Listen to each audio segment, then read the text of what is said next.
జరిగిందన్నారు మాజీ ముఖ్యమంత్రి వైఎస్ జగన్. అప్పుడు తెల్లవారుజామున ఘటన జరిగితే 5 గంటల వరకు కలెక్టర్ స్పాట్ కు చేరుకున్నారన్నారు.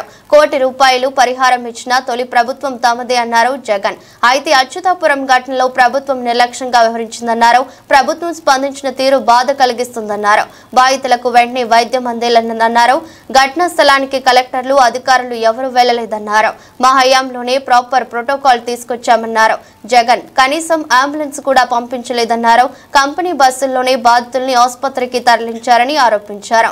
తమ హయాంలో ఎల్జీ పాలిమర్స్ ఘటనలో 24 గంటల్లోనే తమ ప్రభుత్వం నష్టపరిహారం అందించిందన్నారు. జగన్ హయాంలో ఎక్కువ ప్రమాదాలు జరిగాయంటూ ఘటనను డైవర్ట్ చేసేలా చంద్రబాబు మాట్లాడారన్నారు. చంద్రబాబు మాటలు ఆశ్చర్యం కలిగించాయన్నారు.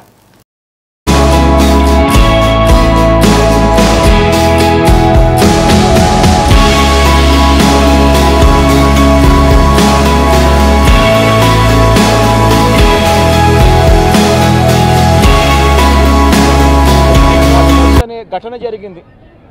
కోవిడ్ మహమ్మారి ఉన్న సమయం అది. మేలో జరిగింది. మే 2020 ప్రాంతంలో జరిగింది. ఒకవైపు కోవిడ్ మహమ్మారి ఉంది. ఉన్నప్పటికీ కూడా ప్రభుత్వం ఎలా పలికింది, ఎలా స్పందించింది అని ఒక్కసారి కంపారిజన్ చేయాలి. ఆ ఘటన తెల్లవారుజామున రాత్రి 3 గంటల 40 నిమిషాలకు తెల్లవారుజామున 3:40కి ఆ ఘటన జరిగితే తెల్లవారుజామున 3:40కి ఆ ఘటన జరిగింది. పట్టపగలు కాదు. జరిగితే 5 గంటల కల్లా కలెక్టర్ స్పాట్లోకి వెళ్ళాడు. కమిషనర్ స్పాట్లోకి వెళ్ళాడు. అంబులెన్స్లు అప్పటికే ముమ్మరంగా మోహరించేసాయి. గవర్నమెంట్ అంబులెన్స్ అన్నీ కూడా తీసుకొచ్చాయి. ప్రతి బాధితునికి కూడా తోడుగా ఉండే కార్యక్రమం జరిగింది. 6 గంటల కల్లా వైఎస్ఆర్ కాంగ్రెస్ పార్టీకి సంబంధించిన సీనియర్ నాయకులందరూ కూడా స్పాట్ మీదకి వెళ్ళారు. తోడుగా ఉండే కార్యక్రమం చేశారు. అదే రోజు 11 గంటల కల్లా, మధ్యాహ్నం కూడా కాదు, మధ్యాహ్నం కాకమునిపే 11 గంటల కల్లా ఏకంగా ముఖ్యమంత్రి అంటే నేనే ఏకంగా స్పాట్లోకి నేనే రావడం జరిగింది. స్పందించిన తీరు గమనించి మనం అడుగుతా ఉన్నా. వెంటనే 24 గంటల్లోనే ఏకంగా ₹1 కోటి కాంపన్సేషన్ ప్రకటించిన పరిస్థితులు గతంలో ఎప్పుడు జరగల. ఇట్లాంటి ఘటనలు జరిగినప్పుడు గవర్నమెంట్ ఎప్పుడూ కూడా రెస్పాన్సిబిలిటీ తీసుకొని గవర్నమెంట్ ఎప్పుడూ కూడా బాధితుల పట్ల సానుభూతితో ఎప్పుడూ వ్యవహరించలా. ఇంతగా వ్యవహరించిన పరిస్థితులు ఎప్పుడూ లేవు. మొట్టమొదటిసారిగా ₹1 కోటి కాంపన్సేషన్ లేదా, ఇవన్నీ జరుగుతున్నాయా లేదా అని చెప్పి చూసుకొని గవర్నెన్స్ రెగ్యులర్గా జరిగి ఉంటే ఈరోజు ఫ్యాక్టరీస్ పరిస్థితి ఇలా ఉండేది కాదు. ఈరోజు ఈ కార్మికులు చనిపోయి ఉండేవాళ్ళు కాదు.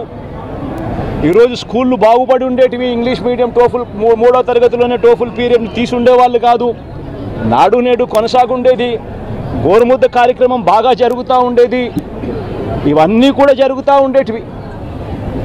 ఒకవైపున స్కూళ్ళు నాశనం అయిపోయాయి. మరోవైపున హాస్పిటళ్ళకి సంబంధించి జనవరి నుంచి రావాల్సిన బిల్లులు, జనవరిలో బిల్లులు ఏదైనా ఉంటే ఫిబ్రవరిలో ఆ బిల్స్ ప్రాసెస్ చేస్తారు. మార్చిలో ఆ బిల్స్కి సంబంధించిన పేమెంట్లు క్లియర్ చేస్తారు. ఆరోగ్యశ్రీ నెట్వర్క్ హాస్పిటల్స్కి సంబంధించి మార్చి 16వ తారీఖున కోడ్ వచ్చింది. ఈ బిల్లులు రావడం లేదు కాబట్టి ఏ పేషెంట్ అయినా హాస్పిటల్కి పోతే ఆ హాస్పిటల్లో ఆ పేషెంట్ డబ్బులు లేక కట్టలేని పరిస్థితిలో, పేషెంట్ అధ్వానమైన పరిస్థితిలో బతుకుతూ ఉన్నాడు. పట్టించుకునే నాతుడు లేడు. పిల్లలకు సంబంధించిన ఫీజు రీయింబర్స్మెంట్ అనే కార్యక్రమం గతంలో వైఎస్ఆర్సీపీ ఉన్నప్పుడు ఏ రకంగా జరిగేది?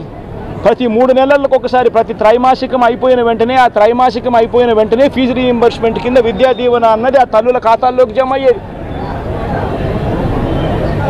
ఈరోజు 2 క్వార్టర్స్ అయిపోయాయి, 2 త్రైమాసికాలు అయిపోయాయి. జనవరి, ఫిబ్రవరి, మార్చు, ఏప్రిల్, మే, జూను. 3వ త్రైమాసికం కూడా జూలై, ఆగస్టు, సెప్టెంబర్ కూడా అయిపోవస్తూ ఉంది దాదాపుగా. ఇంతవరకు పిల్లలకు సంబంధించిన ఫీజు రీయింబర్స్మెంట్ బకాయిలు ఇంతవరకు రూపాయి కూడా ఇవ్వాల. పిల్లల్ని ఈరోజు కాలేజీలలో చేరేటప్పుడు కాలేజీ యాజమాన్యాలు ప్రభుత్వం ఎప్పుడు ఇస్తుందో లేదో తెలియదు, మీరు ఫీజులు కట్టాల్సిందే అని చెప్పి ఒకవైపున ఫీజులు డిమాండ్ చేస్తూ ఉన్నాయి కాలేజీ యాజమాన్యాలు. మరోవైపున పిల్లలకు సర్టిఫికెట్లు మీరు ఫీజులు కట్టకపోతే అని చెప్పి పిల్లల మీద ఒత్తిడి తీసుకొస్తూ ఉన్నాయి కాలేజీలు. పట్టించుకునే పరిస్థితి లేదు. ఎన్నికల ప్రచారం